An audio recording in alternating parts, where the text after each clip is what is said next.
Basically इस chapter में, ये चैप्टर है नाइट्रोजन और सल्फर से रिलेटेड। ओके, ये चैप्टर है नाइट्रोजन और सल्फर से रिलेटेड। तो सबसे पहले तो हम बात करेंगे नाइट्रोजन से रिलेटेड। ओके, और फिर हम we will move on towards the sulphur. तो नाइट्रोजन, नाइट्रोजन जब भी मैं आपको नाइट्रोजन कहूं तो इसका मतलब क्या है कि nitrogen is N2। You know why? Because this is diatomic. ये मोनोएटॉमिक तो नहीं है, ये तो रिएक्टिव होता है, इसका तो आउटर शेल कंप्लीट नहीं होता, ये तो कोवेलेंट बॉन्ड बनाता है, इजंट इट?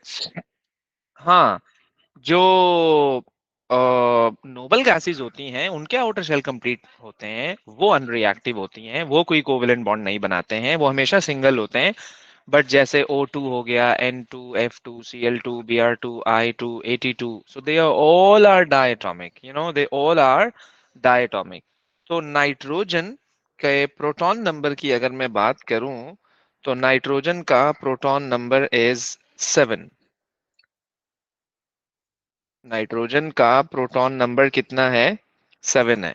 तो if the proton number for nitrogen is 7, so what would be the electronic configuration?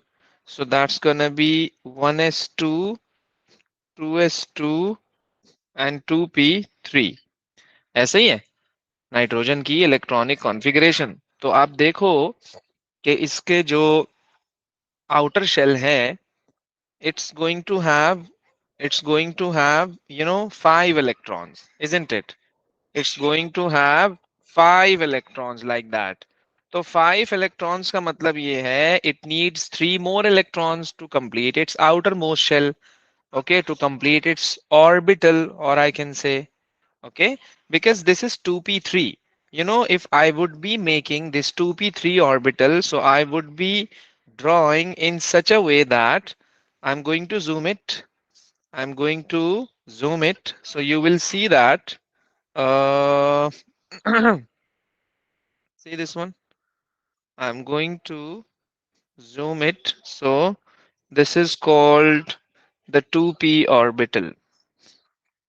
This is called the 2p orbital in which I have single, single and single. Okay. So it's half filled. It's not partially filled. It's half filled. So it needs one more and one more. It needs 3 more electrons to complete its orbital, to complete its subshell, to complete its outermost shell. The same thing, of course. तो कितने electron चाहिए इसको? 3 electron चाहिए, इसका मतलब ये triple covalent bond बनाएगा। So that's the reason कि this is going to form the triple covalent bond. Okay, that's the reason that's the reason कि नाइट्रोजन में ट्रिपल कोवलेंट बॉन्ड होता है। Okay, N2 has a triple covalent bond. N2 has a triple covalent bond। पहले तो आप इसको देखो अच्छी तरह से और याद रखिएगा कि ट्रिपल कोवलेंट बॉन्ड जब भी आपके पास होगा तो इट मींस दैट कि one bond is equal to, याद रखिएगा, I am talking about covalent bond, one bond is equal to 2 electrons। remember this is an important thing, one bond is equal to 2 electrons na?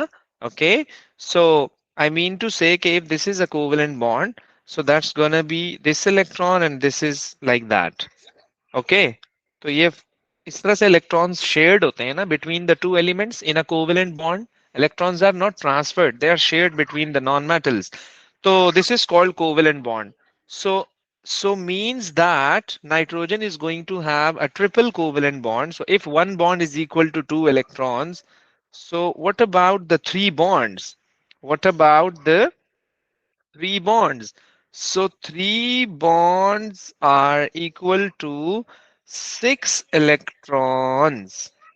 3 bonds are equal to 6 electrons। Okay, अच्छा, इसीलिए तभी तो हम जब इसका dot and cross बना रहे होते हैं, if you remember this was the dot and cross diagram for nitrogen, उसमें क्या हो रहा होता है कि if this is the first nitrogen, this is another nitrogen, तो इसका डॉट, इसका डॉट, इसका डॉट, इसका क्रॉस, इसका क्रॉस, इसका क्रॉस, इसका डॉट, दो बच गए, इसके भी दो बच गए. That's the triple covalent bond which is present between the two nitrogen atoms because it needs three more electrons to complete its outermost shell. Okay, तो ये डॉट एंड क्रॉस डायग्राम है किसका? नाइट्रोजन का.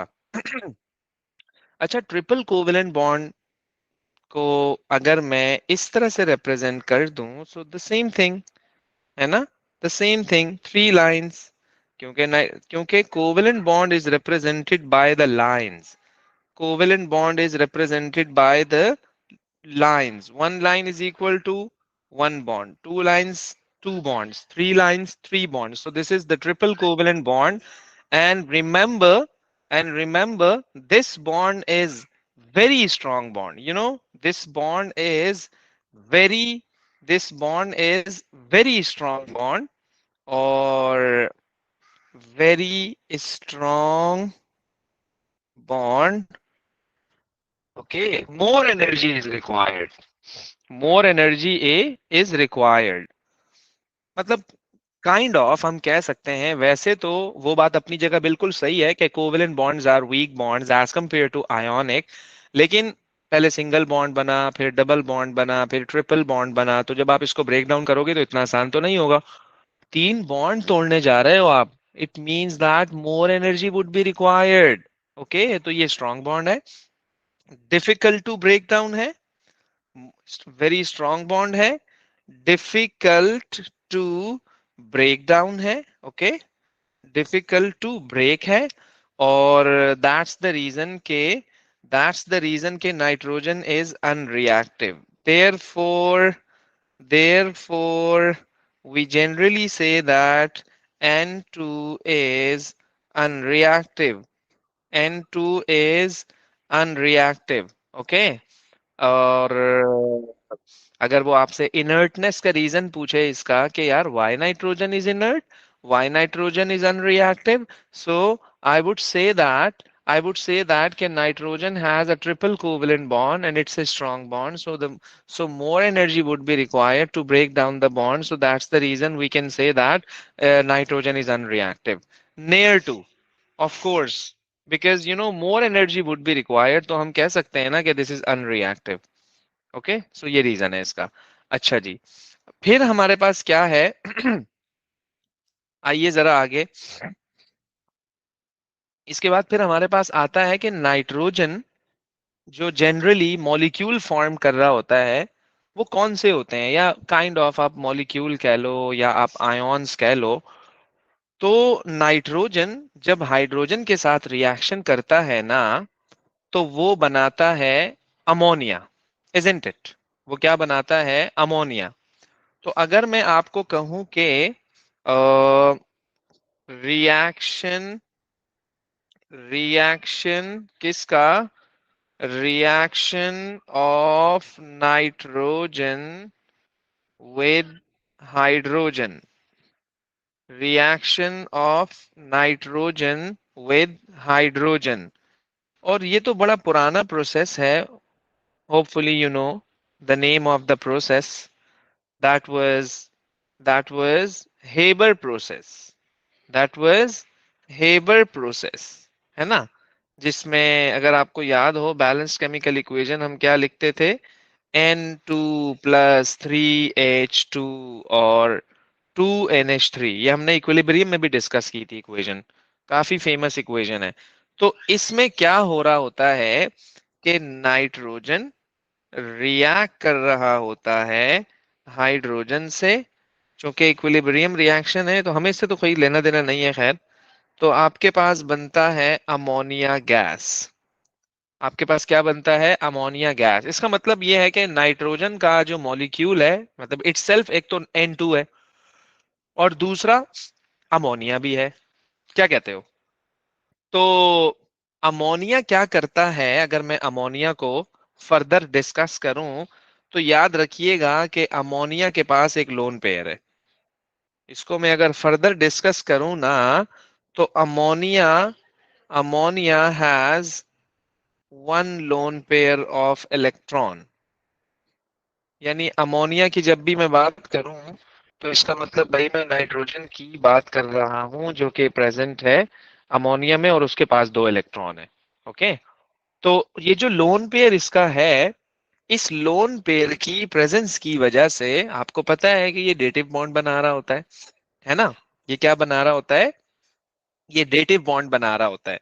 तो आई कैन राइट के due to this the presence of lone pair, like I can say n के पास lone pair of electron, and these are the three hydrogen atoms which are present, and इसका reaction होता है H plus के साथ।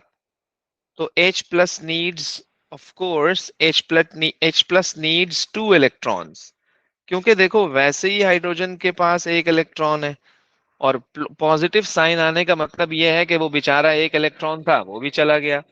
जब एक electron था वो भी चला गया, जब एक इलेक्ट्रॉन था वो भी चला गया, तो इसका मतलब क्या है कि इसको दो इलेक्ट्रॉन चाहिए। अब जब इसको दो इलेक्ट्रॉन चाहिए, तो ये क्या करेगा? ये इसको अपना लोन पेयर दे देगा, है ना। ये इसको क्या करेगा? अपना लोन पेयर दे देगा, और जब ये इसको अपना लोन पेयर दे देगा, तो कहानी ऐसी होगी कि मैं इस तरह से एरो बनाऊंगा।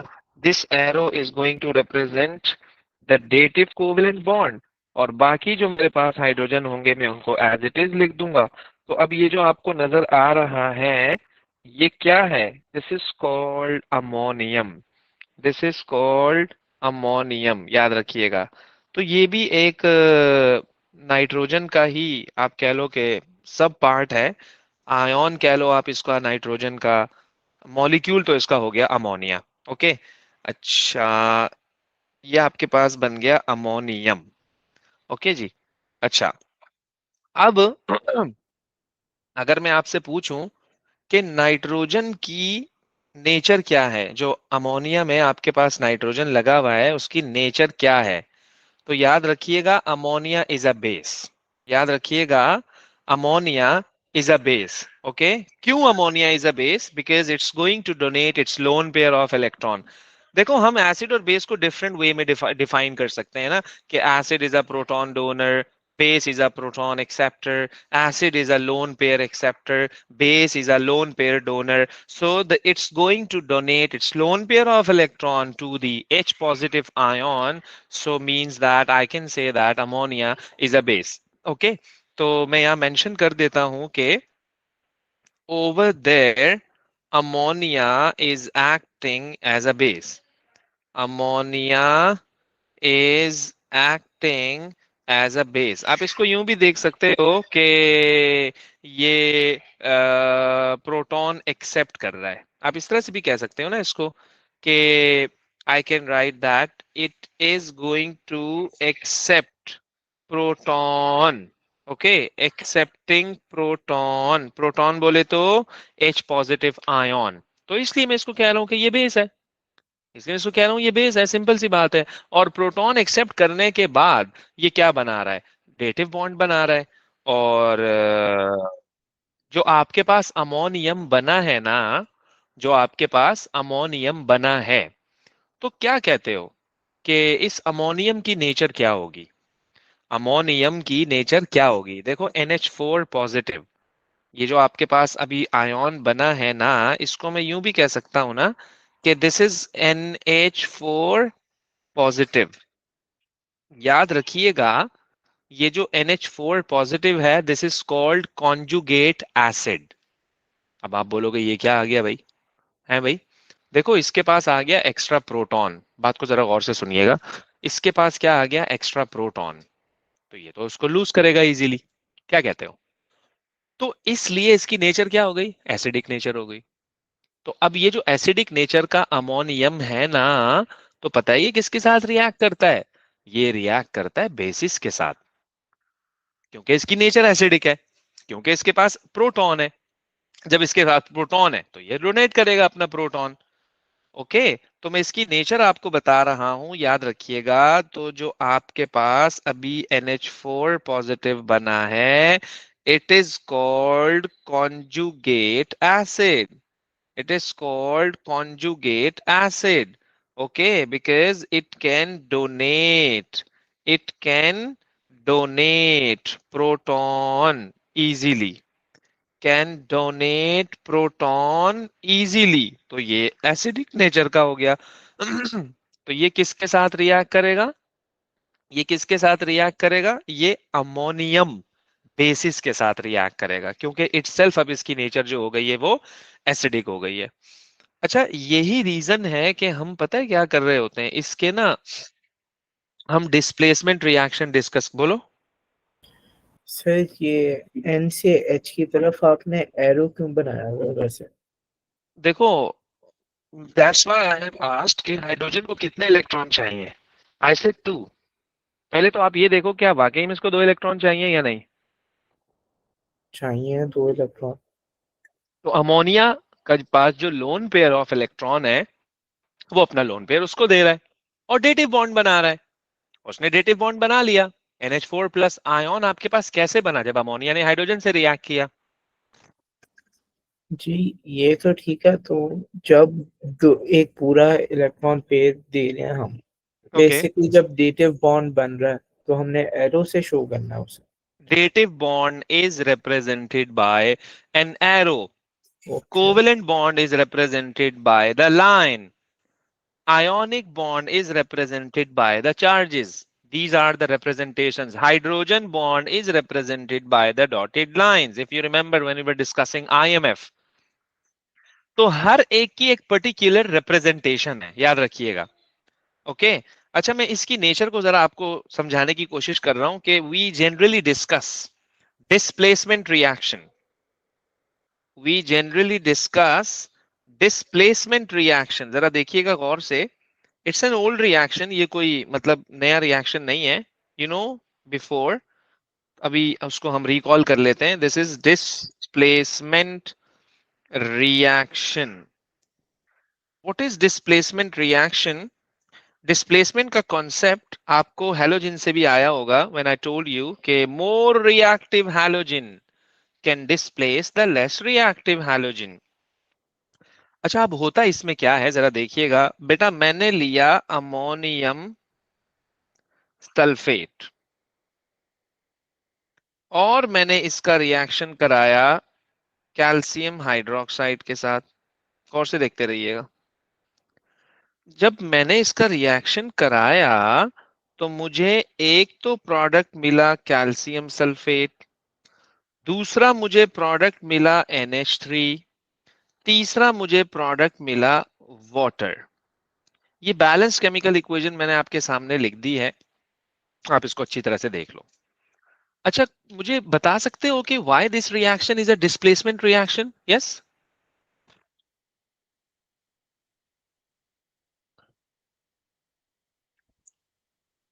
हाँ भाई, गौर करो, बहुत इजी है, बहुत इजी है, बहुत इजी है। सर SO4 ने OH को रिप्लेस कर दिया। और कोई सर शहजादी, हम फातिमा, डिस्प्लेसमेंट हमजा? सर हम डिस्प्लेसमेंट रिएक्शन को हम एसिड बेस्ड रिएक्शन सर हम डिस्प्लेसमेंट रिएक्शंस को हम एसिड बेस्ड रिएक्शंस भी कहते हैं। इस पे एक सॉल्ट बनता है, तो इसके अंदर जो ओके, सॉल्ट बन रहा है वो कैल्शियम सल्फेट बन रहा है, तो इसीलिए हम इसको डिस्प्लेसमेंट रिएक्शन कहते हैं। सॉल्ट एंड वाटर, तो इसमें दोनों बन रहे हैं, सॉल्ट एंड वाटर दोनों बन रहे Sir, water is also being produced. क्या ये हाँ, रिएक्शन रीडॉक्स नहीं? redox reaction, please remember, हैं। सर आई थिंक आपकी आवाज़ कट reactions रही are है। not a neutralization reactions are not redox reactions. पहले तो आप इसको कंफर्म करो। And why this is displacement reaction? Remember, ammonia is a weak base. Calcium hydroxide is a strong base. A strong base is going to displace the weak base. That's why this is displacement reaction. Okay? Okay, sir. तो यहां वही concept है जो आप कहते नहीं थे halogens में। लेट्स से मैंने आपको कहा क्या प्रोडक्ट बनेगा, आपने कहा बनेगा, मैंने कहा क्यों बनेगा, आपने कहा ये मोर रिएक्टिव है, आएगा इसको धक्का देगा, खुद इसकी जगह आके लग जाएगा, क्लोरीन को लात मार के बाहर निकाल देगा, तो इसका मतलब रिएक्शन हो गया। क्यों हुआ? Why this is displacement? Because more reactive fluorine is going to displace the less reactive chlorine. Things are going to be the same in this reaction, as we know that calcium hydroxide is more is stronger base than ammonia. Ammonia is a weak base, so a stronger base is going to displace the weak base in from this compound, ammonium compound. Of course, this compound is going to have ammonia, so that's why this is this displacement reaction.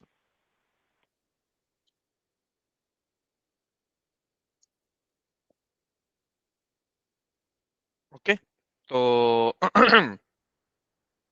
a strong base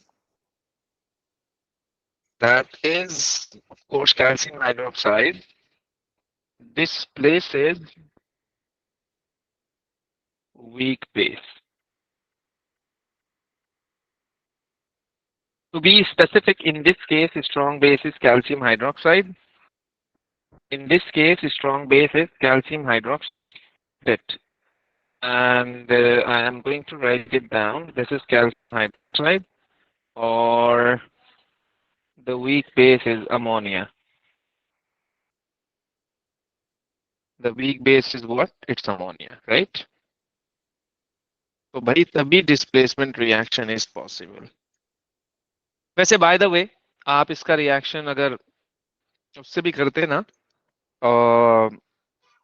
sodium hydroxide से तो हो जाता, but the thing is that the concept is that you need to have like the strong base. If you have a strong base, so yes, there would be a reaction. If you don't have a strong base, so remember there won't be any kind of chemical reaction. So you need a stronger base. तो अगर आपके पास कोई sodium carbonate है, of course carbonates are also bases, तो carbonate तो reaction नहीं करेगा। बात समझ आ रही है आपको? क्योंकि वीक बेस है, हमें क्या चाहिए? हमें स्ट्रांग बेस चाहिए, तो स्ट्रांग होगा तो रिएक्शन होगा, स्ट्रांग नहीं है तो रिएक्शन भी नहीं है। That's the concept. ओके हो गया जी। चलें आगे चलते हैं। अब हमारे पास क्या बना है? अमोनिया। तो अगर मैं इनडायरेक्टली आपको कहूं कि this is a very good equation to check the presence of ammonium ion.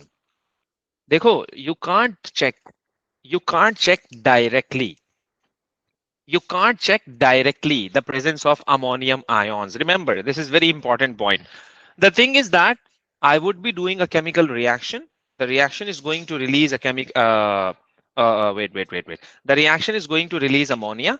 And when the reaction would be releasing ammonia, so I can check the presence of ammonia by using a litmus paper. If you remember from IGCSE, we used to test ammonia by using the litmus paper. If the litmus paper changes its color from red to blue, so means ammonia is confirmed. क्या याद आ रहा है आपको? उसी को हम basically क्या कर रहे हैं यहाँ पर, अपना बेस बना रहे हैं to check the presence of ammonium by using ammonia. गौर से सुनते रहिएगा। तो फर्दर मोर इसी को ही मैं कंटिन्यू कर रहा हूं। आई कैन से दैट के test for ammonium ion, test for ammonium ion. Okay,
Sir,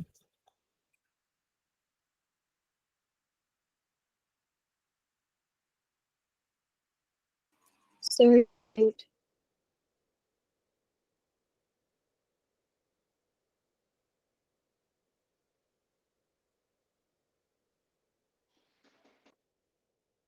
Can you hear me? Hello. Yes, sir. Okay.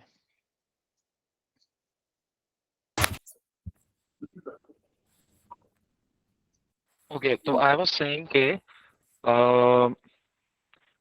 test for ammonium ion. Test for ammonium ion. Test for ammonium ion. So for this one, what we do,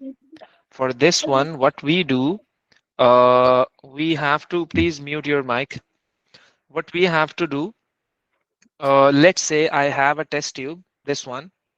Let's say I have a test tube in this one. Okay. And okay. I have a test tube on, and in this test tube, I can say, uh, it's ammonium containing compound. Okay. It's what? It's ammonium containing compound. It's ammonium containing compound, right? Or it's ammonium containing compound को I'm supposed to heat it and I'm going to add sodium hydroxide in it. Listen carefully. मैंने इसमें क्या डाल दिया? Sodium hydroxide. That's a strong base. That's what? That's a strong base. तो अगर उसमें ammonium हुआ, गौर से सुनिएगा, अगर उसमें अमोनियम हुआ तो इट वुड रिलीज अमोनिया, और उस अमोनिया को मैं कैसे चेक करूंगा? I would take a blue litmus paper like that. I would take a blue litmus paper like that. तो अगर वो, sorry blue not, red litmus paper. कौन सा रेड, कौन सा लिटमस पेपर लूंगा मैं? रेड लिटमस पेपर लूंगा.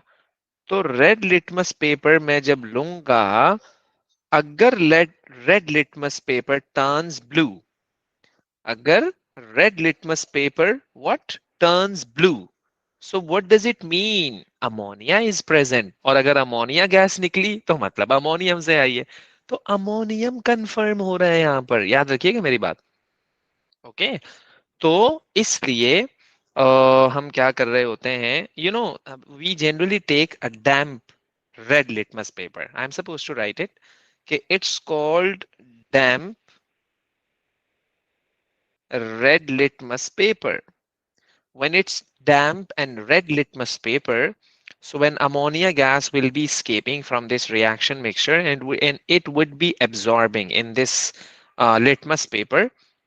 So the thing is that the litmus paper would be turning its color from red to blue. So yaad rakhiyega, at that time we can say ammonia is confirmed.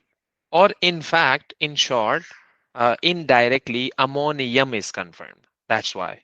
Okay. तो अच्छा, अब हम आते हैं आगे. अब हमारे पास आता है कि इसके यूजेस क्या हो सकते हैं. देखो, पहली बात तो मैं आपको ये बता दूं कि जो अमोनिया है ना, उसमें भी नाइट्रोजन है. ओके. बेसिकली हम नाइट्रोजन के कंपाउंड्स को डिस्कस कर रहे हैं. नाइट्रोजन के कंपाउंड्स को हम डिस्कस कर रहे हैं और हम उनके इन्वायरमेंटल इफेक्ट भी देख रहे हैं कि क्या क्या होते हैं. ओके. तो मतलब basically we are going to discuss the chemistry of nitrogen. Basically what we are doing, we are going to discuss the chemistry of nitrogen. तो एक अमोनिया है. अब अमोनिया का क्या यूज है? अमोनिया का एग्रीकल्चरल यूज है काफी, है ना. एज अ फर्टिलाइजर हम इसको यूज कर रहे होते हैं. और इसको अमोनिया को हम प्रिपेयर करते हैं बाय द हेबर प्रोसेस. और हमारे पास जो कॉमन फर्टिलाइजर्स होते हैं they are ammonium nitrate, they are ammonium phosphate and urea. अच्छा, मजे की बात यह है कि इन सब में हमारे पास नाइट्रोजन नाइट्रोजन नाइट्रोजन, इन सब में हमारे पास क्या होता है, नाइट्रोजन होता है। अमोनियम में, नाइट्रेट में भी नाइट्रोजन है, अमोनियम फॉस्फेट में भी नाइट्रोजन है, और यूरिया में भी हमारे पास क्या है, नाइट्रोजन है। ओके, तो मैं अगर आपको कहूं कि use uses of uses of nitrogen compounds में सबसे पहले जो हम यूज डिस्कस करें, अगर यूजेस ऑफ नाइट्रोजन कंपाउंड्स में अगर हम सबसे पहले डिस्कस करें क्या, अमोनिया को, तो याद रखिएगा कि अमोनिया, एक तो मैं आपको ये बताऊं कि अमोनिया का सबसे पहला इम्पोर्टेंट, कि यार ये जो है एग्रीकल्चरल इंडस्ट्री, एग्रीकल्चरल इंडस्ट्री, यानी कि in short, indirectly I want to say that okay, this is used as a fertilizer,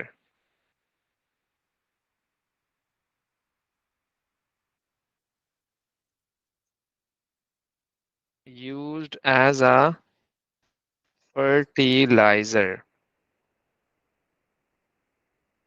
okay, अच्छा, लेट्स से अगर मैं आपको कहता हूं कि यार हमारे पास कुछ कॉमन फर्टिलाइजर्स हैं, आई कैन से first of all I have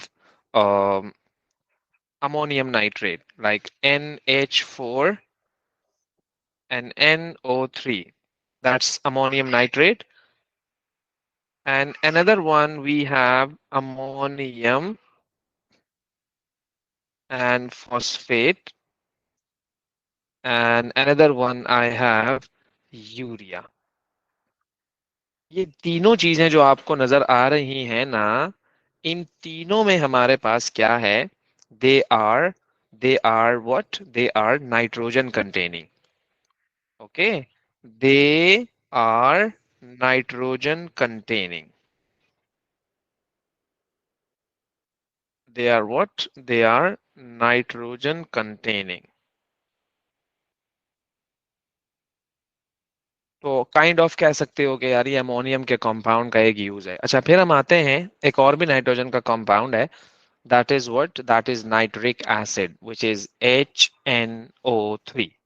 अब HNO3 की अगर आप बात करोगे, तो HNO3 को पहले तो आप ये सोचो कि हम बनाएंगे कैसे। सही है, देखो HNO3 जो है दैट इज नाइट्रिक एसिड। अब ये जो नाइट्रिक एसिड आपके पास है, इसका क्या आप कह सकते हो कि इसका क्या इफेक्ट हो सकता है।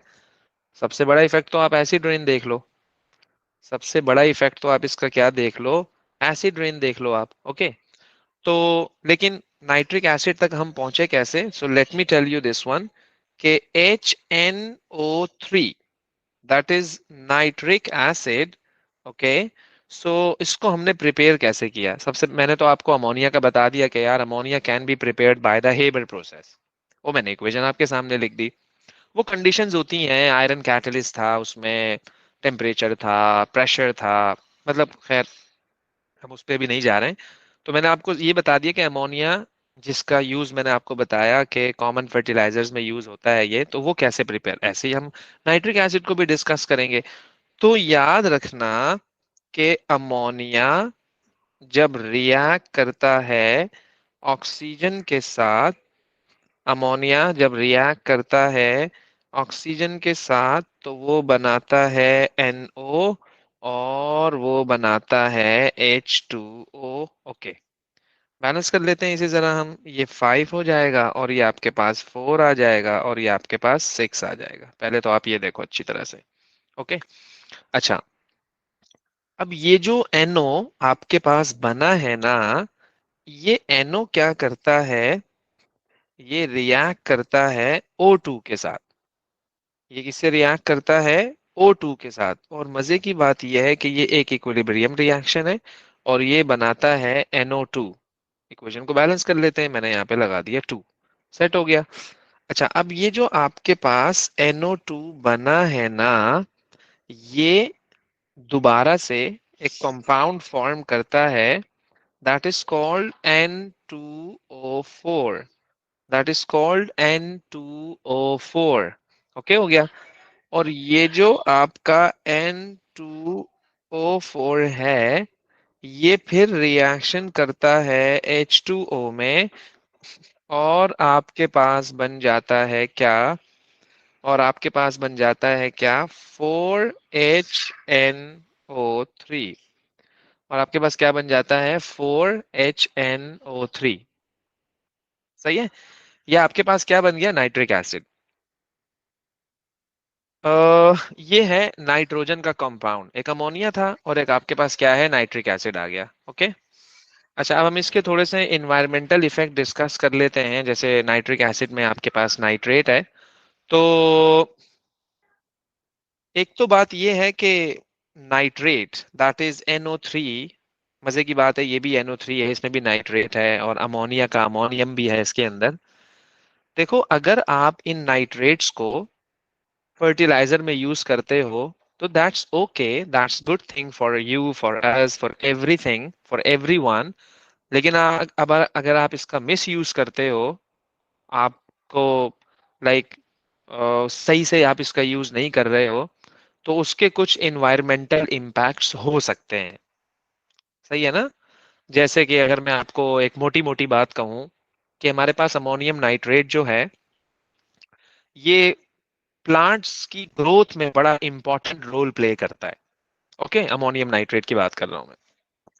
लेकिन अगर आपने इसको अपनी फील्ड में, जहां भी आपका मतलब आपका एरिया है पर्टिकुलर, जहां भी आपने प्लांट्स ग्रो किए हुए हैं, अगर आपने इसको ज्यादा अप्लाई कर दिया, बात को गौर से समझिएगा जरा, आपको यूज करना था कम, आपको यूज करना था कम, और आपने यूज कर लिया ज्यादा, मिसयूज किया ना आपने इसका। ओके। तो तो ये मत समझिएगा कि नहीं यार बस गलती हो गई, कोई मसला नहीं है, इसका इम्पैक्ट होगा एक पर्टिकुलर, है ना? तो होता ये है कि लेट्स से मैंने यहाँ पर, मेरी वो जगह है जहां पर मैंने अपने प्लांट्स ग्रो किए हुए, और जिनको मैं फर्टिलाइजर डालता हूँ, और इसी के पास एक एरिया है पर्टिकुलर जहां पर हमारे पास क्या है? रिवर है। रिवर है या कुछ भी हो सकता है, काइंड ऑफ। तो अगर आपने ज्यादा फर्टिलाइजर यहाँ पर ले लिया, तो ज्यादा फर्टिलाइजर से क्या होगा कि वो फर्टिलाइजर यहाँ लीच कर जाएगा। फर्टिलाइजर क्या करेगा? लीच कर जाएगा। मतलब कि जैसे होता है ना कि यार आपने गिलास को पानी से भर दिया तो अब पानी गिरने लगेगा ना, ऐसे ही है ना? तो जब पानी गिरने लगेगा, तो इसको हम क्या कह रहे हैं यहाँ पर? इसको हम नाम दे रहे हैं कि यार कि हमारा जो फर्टिलाइजर है वो लीच करेगा इनटू द रिवर्स, और काइंड ऑफ कुछ भी कह सकते हो आप। तो उससे क्या होगा? This is called eutrophication. ऐसे ही है ना भाई? This is called eutrophication.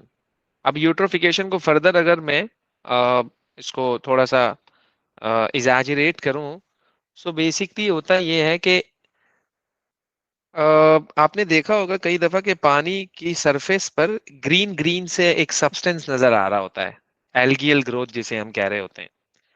तो फर्टिलाइजर जब आपके पानी में जाएगा ना, तो पता है क्या करता है ये? एक्वेटिक प्लांट जो होते हैं हमारे पास, तो उसको ये क्या करता है? उसको ग्रो करता है। सही है ना? अब जब वो ग्रो करेगा, तो उससे होता क्या है पता है आपको? कि it reduces the level of oxygen in water. It reduces the level of oxygen in water. तो उससे क्या होगा? आपकी एक्वेटिक लाइफ सारी डैमेज हो जाएगी। तो इस पूरे प्रोसेस को जो यहाँ पर हो रहा है, आपने उसमें आपने उसमें फर्टिलाइजर अपनी उसमें फील्ड में ज्यादा डाल दिया, ज्यादा डालने से फिर वो लीच हो गया। जब वो लीच हो गया तो वो पानी में चला गया, पानी में जाने से क्या हुआ? एल्गियल ग्रोथ हो गई। एल्गियल ग्रोथ जब आपकी हुई तो उसने वाटर में से ऑक्सीजन के लेवल को कम कर दिया। जब उसने वाटर में से ऑक्सीजन के लेवल को कम कर दिया, तो ऑफ कोर्स कि अब जो आपकी एक्वेटिक लाइफ होगी वो सरवाइव करे, वो क्या करेगी, सफर करेगी। And this process is known as eutrophication. तो हो गया ना इन्वायरमेंटल इम्पैक्ट। आपसे तो गलती हो गई, लेकिन उसका उसका इम्पैक्ट आपकी एक्वेटिक लाइफ पे आ गया। तो देखो ये होता है, डायरेक्टली और इनडायरेक्टली कहीं ना कहीं आपको चीजें फेस करनी पड़ेंगी, लाजमी करनी पड़ेंगी। Yes. Sir, so how would the examiner ask us, like, वो question कैसे पूछेगा about how भाई वो कह देगा कि एक्सप्लेन climate यूट्रोफिकेशन, कह देगा एक्सप्लेन यूट्रोफिकेशन, आपको फिर इस तरह से आपको उसको डिफाइन करना पड़ेगा, सारी okay, चीजें आपको बतानी पड़ेंगी। सही है ना, तो इस तरह से वो यहाँ आपसे पूछेगा। okay, इसमें हमारे पास जो दूसरे कंपाउंड्स हैं, जैसे कि जनरली हम अगर कैटालिटिक कन्वर्टर की बात करें तो उसमें भी हमारे पास प्रोसेस हो रहे होते हैं। मजे की बात है कि वो भी नाइट्रोजन कंटेनिंग ही होते हैं। जैसे मैं अगर NO2 की बात करूं, है ना, आप अगर नाइट्रोजन की भी बात कर लो, नाइट्रोजन डाइऑक्साइड की बात कर लो, नाइट्रोजन मोनोऑक्साइड की बात कर लो, तो ये भी सारे नाइट्रोजन कंटेनिंग कंपाउंड है। तो तभी हम अभी तक जितने भी हम डिस्कस कर रहे हैं एनवायरमेंटल इम्पैक्ट, ये सारे के सारे क्या हैं, नाइट्रोजन कंटेनिंग कंपाउंड्स हैं। देन उसके बाद फिर हम सल्फर को स्टार्ट करेंगे। ओके।